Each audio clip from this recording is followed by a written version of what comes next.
New York Giants fans, I'm happy to be back. I know a lot of you making fun of my hair last time. I found it hilarious. Keep those jokes coming. I like to experiment a little bit. What do you want me to say? Also, I like to let the head breathe, and sometimes the fro out lets the hair breathe a little bit. Last time I came to you, I talked to you about the fact that this New York Giants team was free to go into the draft without needing to draft any particular position. I stand by that. And that's why I think that it's time for this team to win now.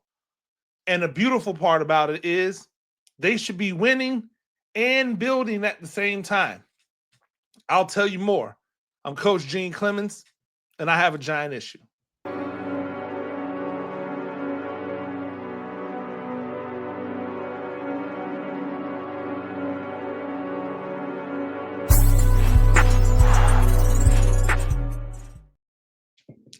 Ladies and gentlemen, welcome back to another edition of A Giant Issue, New York Giants on SI. That is where you get all of your New York Giants news and information. Make sure you go over there and see all of, and I do mean all of, the content that I have put out for the New York Giants on SI over at that website right now. Make sure that you hit the like, hit the subscribe button, go back, watch other episodes of the podcast. Make sure you come and check us out. We are trying to get to 3,000. We were supposed to get to 3,000 before the draft. But if we don't get there, I still love you. Go ahead. We'll get to 5,000 before the start of the new season. I'm banking on it. I look forward to seeing you guys out and about when, OTAs start and when training camp starts. I definitely hope to be able to touch more of you at that time. I'm really looking forward to it. The New York Giants are in a pretty interesting position. Before 2022, right? Before 2022, when they went on that magical run of games, 2021, 2020, even 2019, if I'm not mistaken, there were a lot of wins that were left on the table. Games where this team was close to winning and just didn't get the job done. Like they were close to pulling off the victory, and for one reason or another, they couldn't put the ball in the end zone. They missed a field goal. The defense gave up something. The offense turned whatever, some type of Yosemite Sam, Wile E. Coyote type of calamity would hit, and the Giants would lose games. And as a result, the owner was quick with the trigger, right? As a result, what we ended up getting was coach after coach after coach. Every few years, every couple of years, there was a new coach. I say that because in those times, the team was really close to winning. And if the ball bounces different here or there, then those teams end up with winning records, right? Lots of one-score games. And I know a lot of times people just, people who don't know me might think that I am just, talking crazy. But I really do pay attention to this stuff. Since I've been following the New York Giants explicitly, I'm as well informed of a Giants person as you're going to find out there. Number one, I'm a nerd that way, right? I like to get out and know things. But also, with that and trying to know things, I also just pay attention. I pay a lot of attention to what's going on. So I wanna go back because again, I think it's important to know where we came from to know where we're going. Right? 2020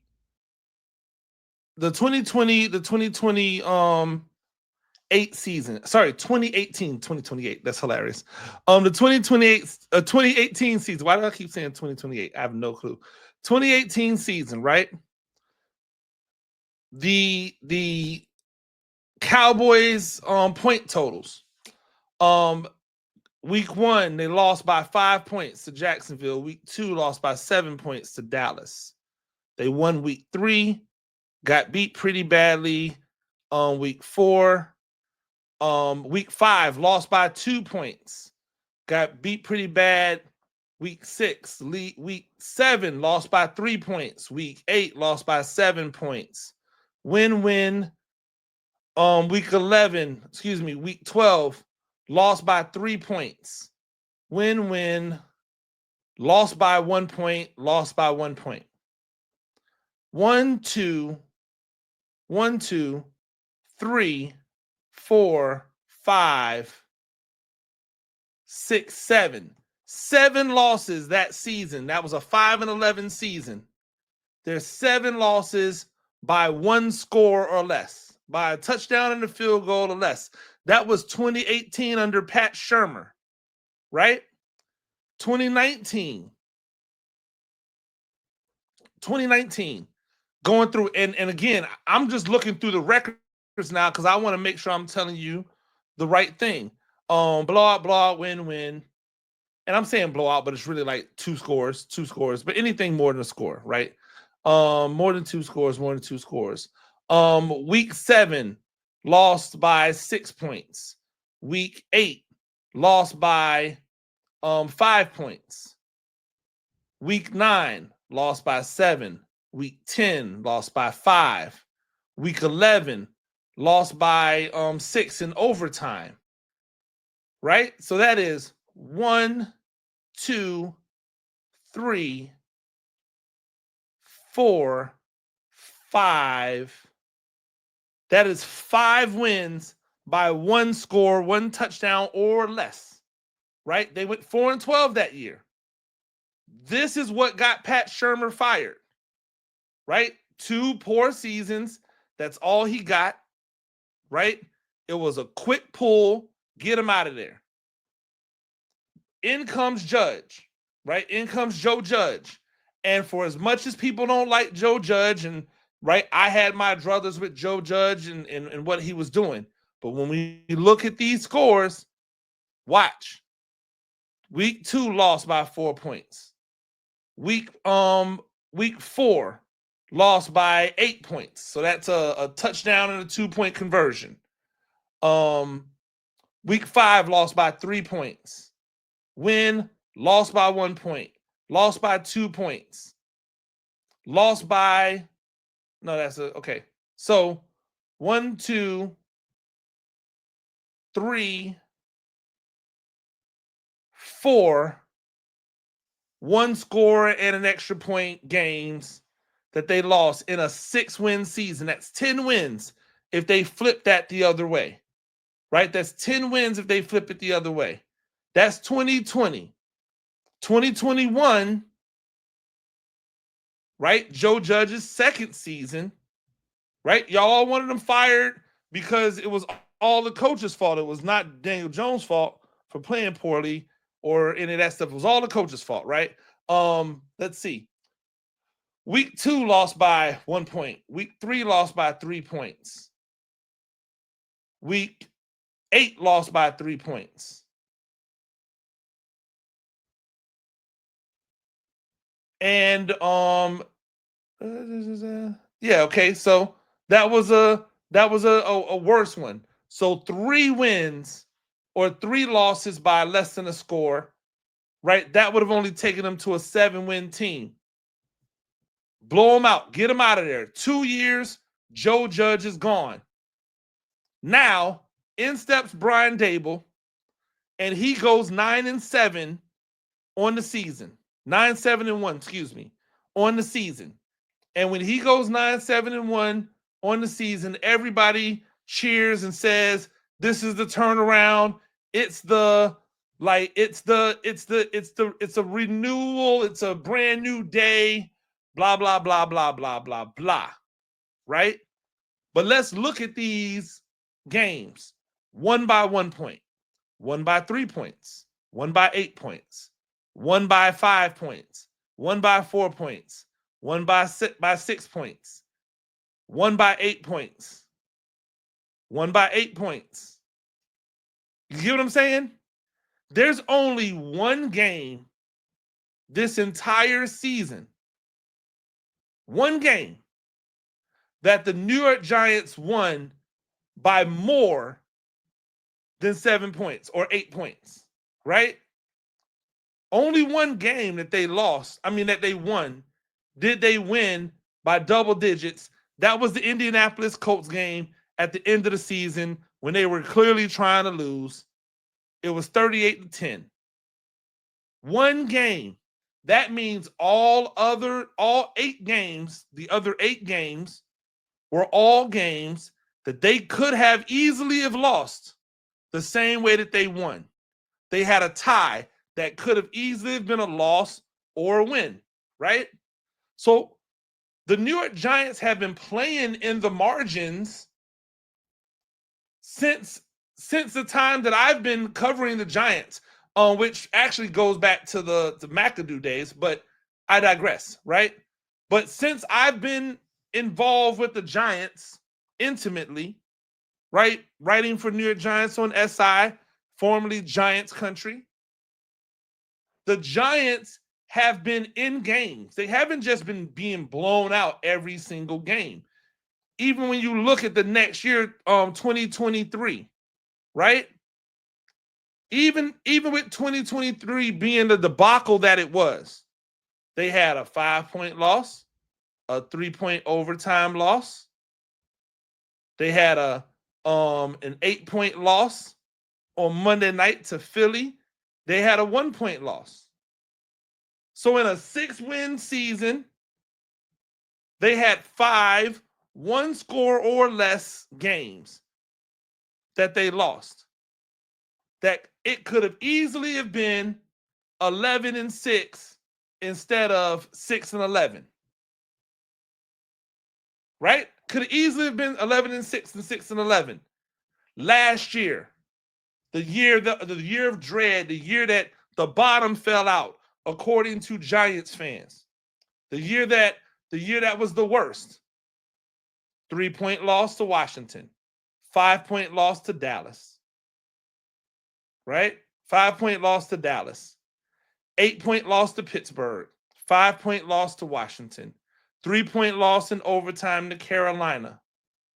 7-point loss to Dallas. 3-point loss to New Orleans. 6-point loss to Philadelphia at the end of the year. Right? Like, what are we talking about here? This has been who the New York Giants are. This is who they've been for a very long time now. They are in single-digit games, and for the most part, they don't know how to win those games, with the exception of one season, 2022, where they were on the positive side of a lot of those outcomes. And you know what they didn't do at that time? They didn't set themselves up to continue to win while they were building. They didn't set themselves up for that. Why didn't they set themselves up for that? Because they were trying to get under the cap. Because they wanted to get out of cap hell. Remember that narrative that everybody said that these were the reasons why they were letting go good players, and these are the reasons why they couldn't sign Saquon, and these are the reasons why that they couldn't do this and couldn't do that, because they were trying to get from under cap hell. And so to get from under cap hell, they doubled down on their quarterback, said to hell with the running back. The next year got rid of their best all-around D tackle or defensive lineman in Leonard Williams. Yes, I said it. He was the best all-around defensive tackle. Because before the year, right, before 2022, people were talking about Dexter Lawrence the way that they're talking about Kayvon Thibodeau.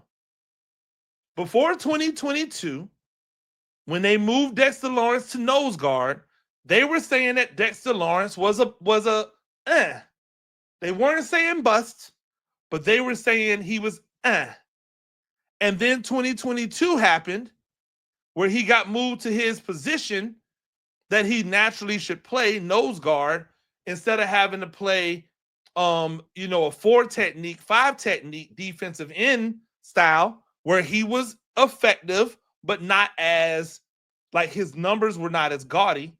Meanwhile, Leonard Williams has been him. They got rid of Leonard Williams, right? They got rid of Love.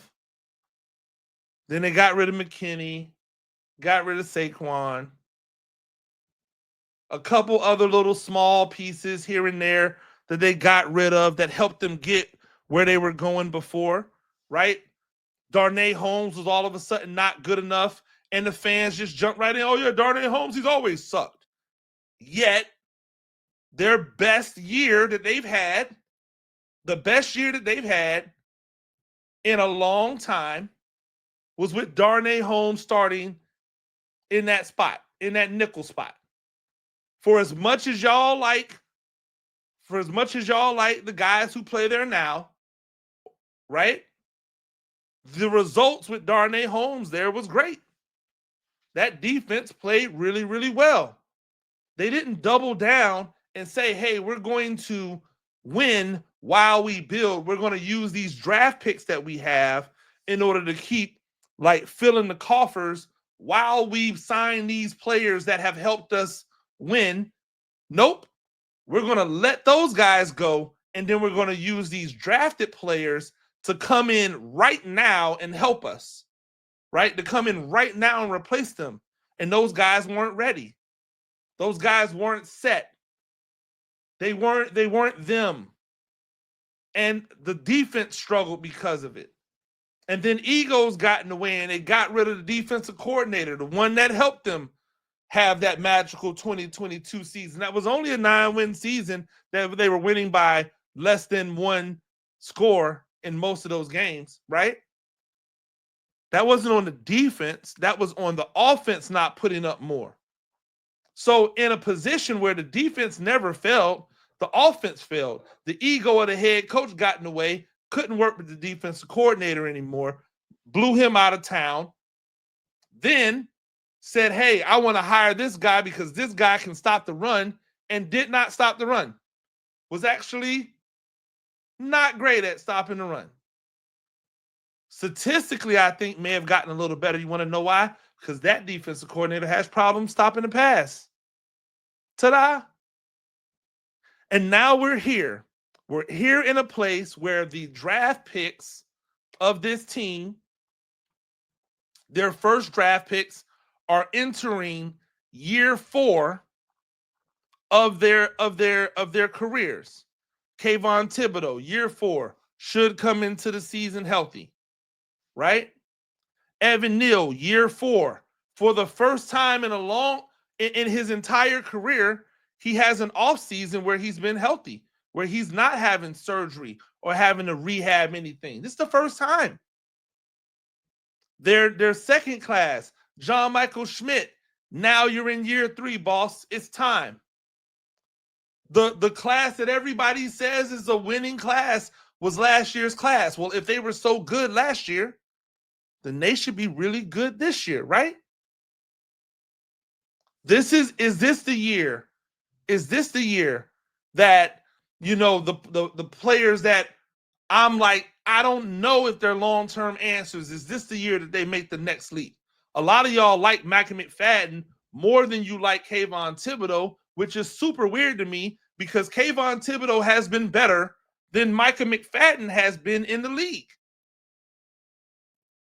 With the fact that he's missed games due to injury. It is only in New York where Kayvon Thibodeau seems to be a failure. Everywhere else around the league looks at Kayvon Thibodeau like a 23-year-old edge rusher who has all the potential in the world and nothing but time to reach it. It's only in New York that it's do or die for Kayvon Thibodeau. So I look at that and go, interesting. Here's what we'll do. We will look at it this way. It's Kayvon Thibodeau's 4th year. Doesn't matter who they bring in. Abdul Carter, unless they hand him the job, is not beating out Kayvon Thibodeau for the job. What will happen is he will get snaps.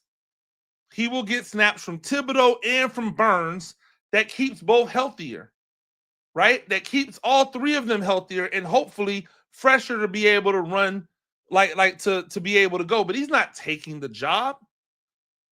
Because right now, they would just run directly at Abdul Carter.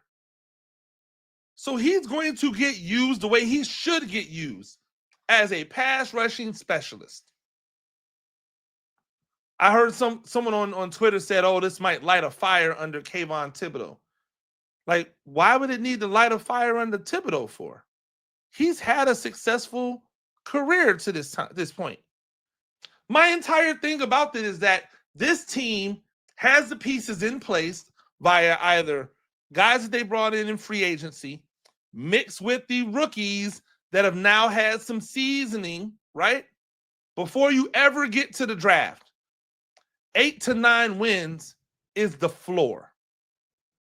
8 to 9 wins have to be the floor for this team. It's time to win while you build. And here's what I mean.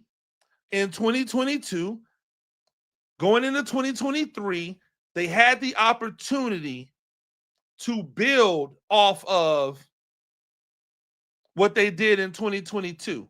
Instead, they got guys in the draft that they were forced to play right now. John Michael Schmitz should have probably have been a backup year one, because you keep the veteran center to show on the ropes. You put a little bit more muscle, a little more mass on Schmitz. You get him stronger in the weight room, and then you unleash him year two. That didn't happen. He got thrown into the fire, or he got thrown into the water. Whichever one. He almost burnt to death. He almost drowned to death. But now he's here, year three. It's time for him to go. Right? Evan Neal got thrown into the fire. Kayvon Thibodeau thrown into the fire. Abdul Carter, if they take him, you know what the beauty of it is? He doesn't have to get thrown into the fire. He can just do the things that he's good at right now until he gets better at the things that he's not good at. We're just holding up against the run when he's at the point of attack. If you run away from him, he's a terror. He's chasing it down. He's grabbing it. We know that. If you're blitzing him, he's a terror. If it's a pass rush, his speed rush is phenomenal. Right? We know that. Love him as a prospect. But he's going to be able to come in and do the things that he does well immediately. Immediately. Theo Johnson, what do you do for an encore? Year one was shaky. I know everybody said it was a great. Not for Theo. How do you improve? Does Micah McFadden make the leap from a 100, 105 tackle linebacker to the elites, the 140, 150 tackle linebackers? Does he find a way to not miss tackles or get tackles broken on him? Does he find a way to keep his run fit integrity? Does he find a way to not get swallowed up by offensive linemen when they go to the next level on him? Right? Does he get more savvy? It's savvy time in year 4, right? Because they've got a decision to make on him.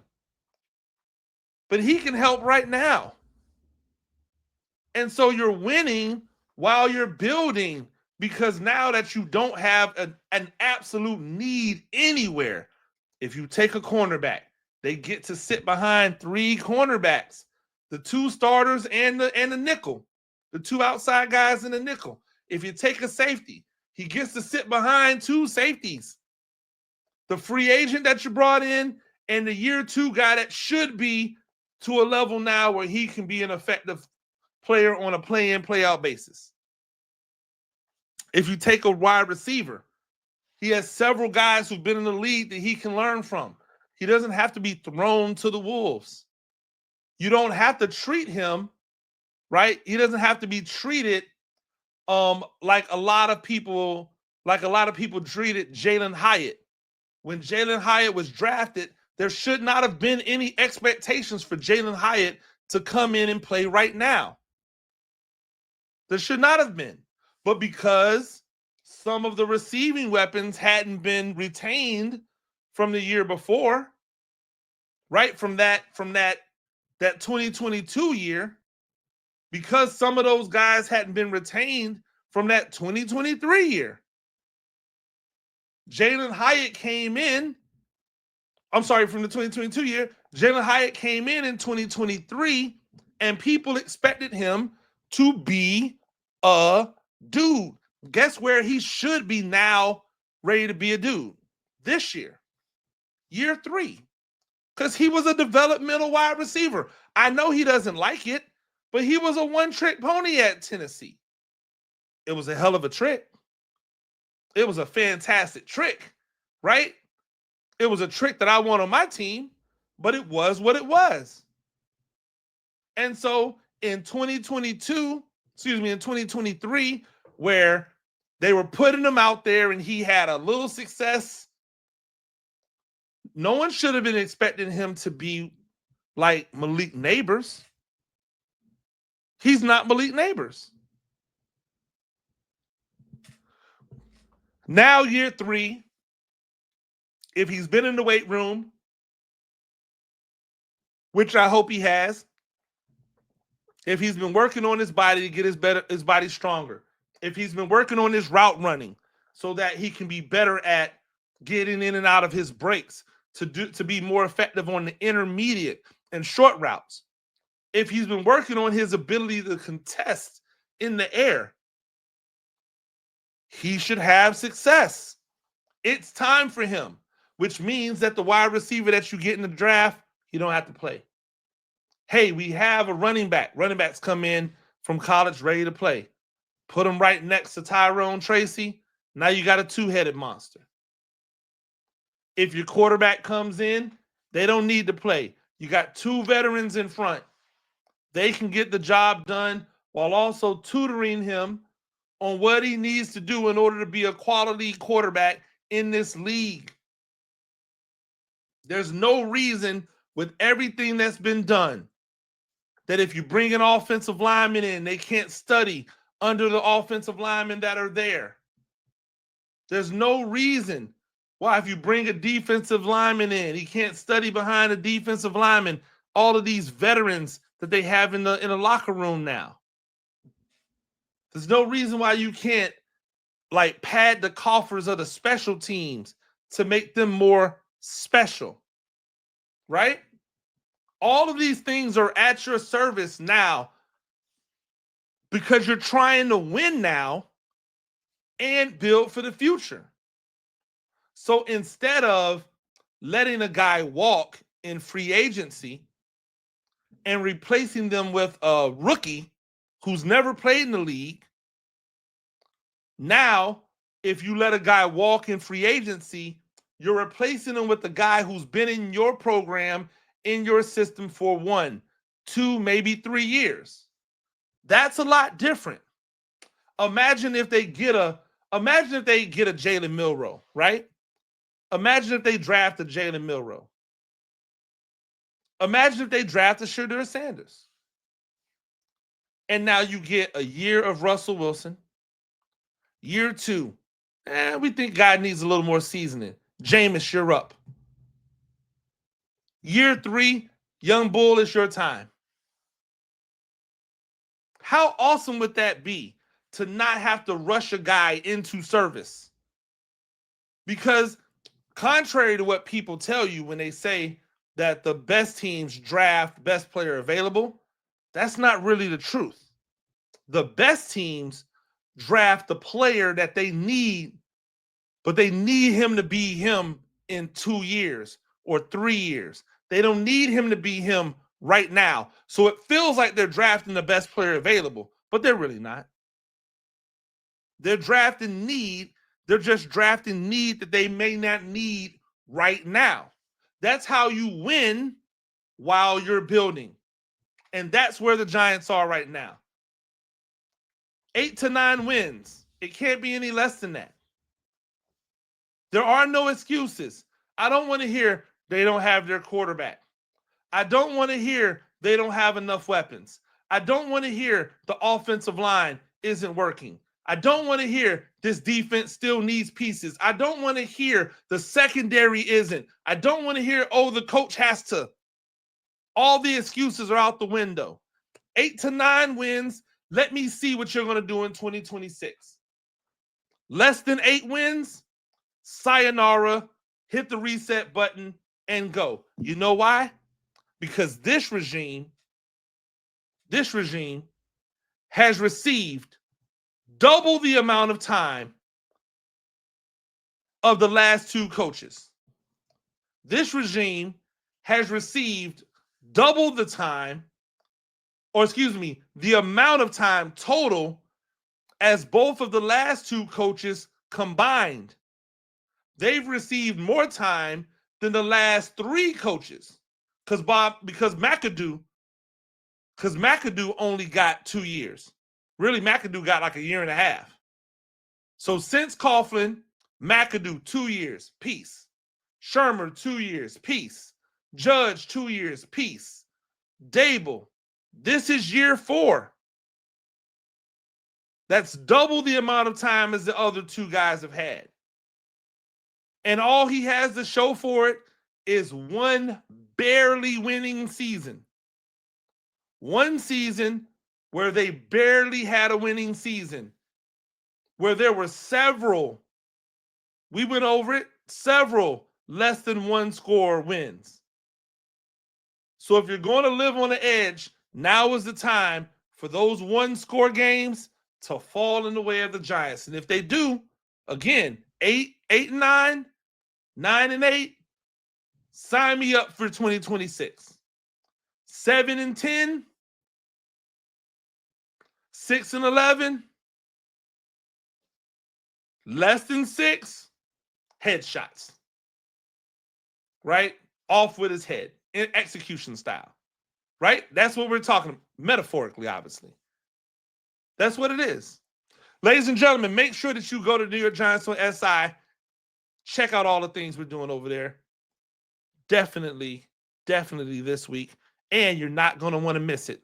Thursday, after the draft is finished, come right over here. A Giant Issue live, post round 1 reactions. Friday, a Giant Issue live, post 2nd and 3rd round reactions. Saturday, a Giant Issue live, post day 3 reactions. Every single day after the draft, I'll be with you to talk about it. You're not going to want to miss it. Make sure you start marking your calendars. Mark the calendars, ladies and gentlemen. I will be here, I promise you, right after it's over with. Until then, make sure that you hit that subscribe button. Hit that notification bell so you know when I'm on. I'll be with you all week leading up to the draft, and then I'll be here to take you home and put you to bed after every night of the draft. Until next time, I'm Coach Gene Clemons, and I have a Giant Issue.